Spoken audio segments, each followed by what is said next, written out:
Rich land infra developers వారి కాస్మోపోలిస్ 140 ఎకరాల్లో mega layout August 11 గొప్ప ప్రారంభం. బ్రేక్ఫాస్ట్ ఐటమ్స్ లో తనకి దోశ అంటే అత్యంత ఇష్టమైన అల్పాహారంగా అమెరికా ప్రెసిడెంట్ పదవి కోసం పోటీ పడుతున్న కమలా హ్యారిస్ అనడంతో సౌత్ ఇండియా పీపుల్స్ తో పాటు ప్రపంచవ్యాప్తంగా ఉండే ఇండియన్ సిటిజన్స్ పెద్దగా ఆశ్చర్యపడలేదు. కానీ దోశ గురించి ఇప్పటిదాకా తెలియని వాళ్ళు మాత్రం వాట్ ఈస్ దిస్ దోశ అంటూ చర్చించుకోవటం మొదలైంది.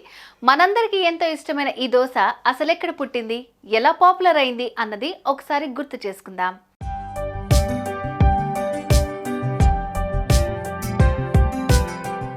అమెరికా అధ్యక్ష పదవికి పోటీ పడుతున్న కమలా హ్యారిస్ కు ఇష్టమైన టిఫిన్ ఏంటో తెలుసా? దోశ, దోసాయ్, దోశ, అట్టు లాంటి పేర్లతో పాపులర్ అయిన దోశ భారతదేశంలో 2000 ఏళ్ల క్రిందట నుంచే తయారైందంటూ చరిత్రకారులు చెప్తున్నారు.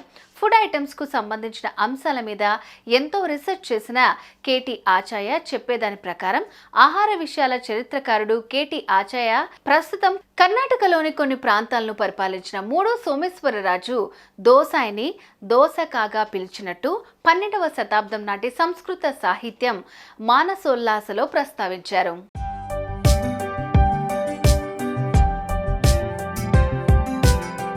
ప్రస్తుతం అమెరికా దేశానికి అధ్యక్షురాలిగా పోటీ పడుతున్న కమలా హ్యారిస్ ఇండియాకు వచ్చినప్పుడల్లా ఆమె అమ్మమ్మ చేత ప్రత్యేకంగా దోశలు తయారు చేయించుకుని తినేదట. మసాలా దోశ అంటే చెవి కోసుకునేదట.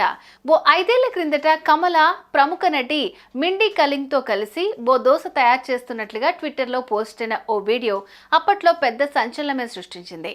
ఇండియాకు వచ్చినప్పుడల్లా అమ్మమ్మను అడిగి మరీ దోశ చేయించుకు తింటా. ఇప్పటికీ కూడా నాకు దోశ అంటే అన్ని అల్పాహారాల కంటే ఎక్కువ మమకారం అంటూ ఆమె ఇటీవల ఓ వార్తా సంస్థకిచ్చిన ఓ ఇంటర్వ్యూ చూసిన ప్రతి ఒక్కరూ ఇప్పటిదాకా దోశ అంటే ఏంటో తెలియని వారు ఈ అల్పాహారానికి ఇంత పాపులారిటీ ఉందా అంటూ ఆశ్చర్యంలో మునిగిపోయారు.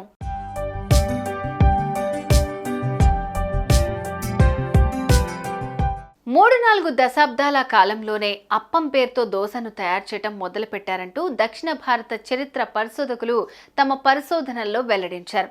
దోశ ఎవరు కనిపెట్టారు అన్న దాని మీద ఎప్పుడో మొదలైన వాదనకు ఇప్పటిదాకా తెరైతే పడలేదు. కానీ ఇప్పుడు హోటళ్లలో మనం చూసే క్రిస్పీ దోశను కర్ణాటకలోని ఉడిపి ప్రాంతానికి చెందిన వంట పనివారు తయారు చేసి ప్రజలకు అందుబాటులోకి తెచ్చారు. 1924లో ప్రారంభమైన ఎంటీఆర్ టిఫిన్స్ సంస్థ కావచ్చు.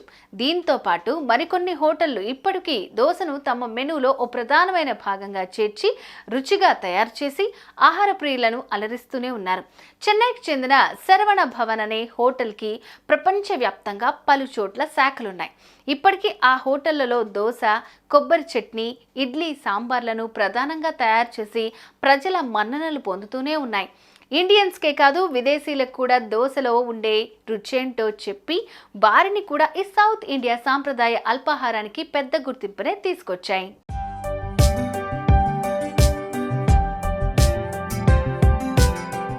కాస్తంత పులిసిన దోశ పిండిలో లాక్టిక్ యాసిడ్, బ్యాక్టీరియా, ఈస్ట్లు కలిసి ఎమినో యాసిడ్లను పెంచుతాయి. దీంతో దోశ పూర్తి పోషకాహారంగా మారుతుందని న్యూట్రిషన్స్ చెప్తున్నారు. పురాతన ఆయుర్వేద వైద్యంలో దోశను కొన్ని రకాల ఆరోగ్య సమస్యల చికిత్సకు కూడా ఉపయోగించేవారంటూ ఆహార నిపుణులు వెల్లడించారు. సాదా దోశగా ప్రారంభమైన దోశల ప్రస్థానం ఇంతింతై వటుడింతై అన్నట్లుగా అనేకమైన రూపాలను సంతరించుకుంది.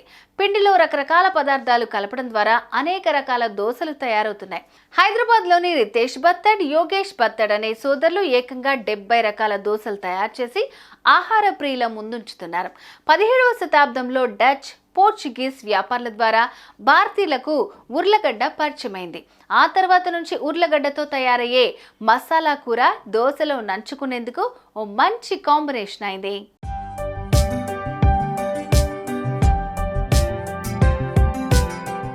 ఏపీలోని పలు జిల్లాల్లో 2 నుంచి 5 రూపాయల కాస్ట్తో దొరికే తెల్ల దోశలు ఎంతో ఫేమస్ అయ్యాయి.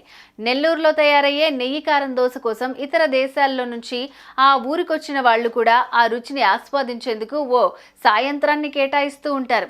దోశ అల్పాహారం, ఫాస్ట్ ఫుడే కాదు, తమిళనాడులోని కొన్ని చోట్ల దోశను దేవుళ్లకు ప్రసాదంగా నివేదిస్తారు. మదురైలోని అజ్హాగర్ కోవిల్ ఆలయంలో జీలకర్ర, నల్ల మిరియాలు కలిపి నెయ్యి దట్టించి చేసే దోశను భక్తులకు ప్రసాదంగా అందిస్తారు. కనుగొన్నది ఎవరన్నది పక్కన పెడితే సౌత్లో పుట్టి పెరిగిన ఈ దోశ ప్రస్తుతం ప్రపంచవ్యాప్తంగా పలు చోట్ల ప్రజలకు ఇష్టమైన బ్రేక్ఫాస్ట్ అయింది.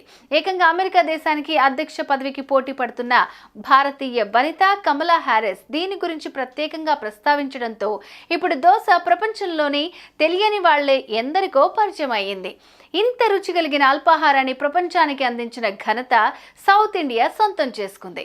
అటు కోట్లాది మందికి తక్కువ పెట్టుబడితో మంచి ఆదాయం అందించే ఉపాధి మార్గమైంది.